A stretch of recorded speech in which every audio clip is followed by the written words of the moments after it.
Assalamualaikum warahmatullahi wabarakatuh. Selamat datang di Sarjana Pertanian Channel. Jadilah bagian dari kami dengan like, komen, dan subscribe.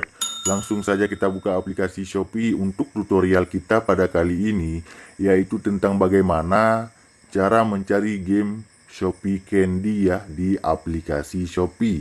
Bagi yang belum memiliki aplikasi, download di Play Store ya. Nah, kalau sudah login ke dalam Shopee, perhatikan di yang paling bawah ada beranda live video, notifikasi, dan saya. Klik pada saya ya. Nah, untuk mencari game Shopee Candy di sini silahkan kawan-kawan baca ya, ada tulisan koin Shopee ya. Klik pada koin Shopee. Kemudian di sini ada berbagai macam game ya kawan-kawan, sangat banyak. Jadi silahkan pilih Shopee Candy yang ini, yang di nomor 2. Shopee Candy. Nah, begitulah cara mencari game di Shopee Candy di aplikasi Shopee ya. Kemudian kawan-kawan silahkan mencoba memainkan game ini ya.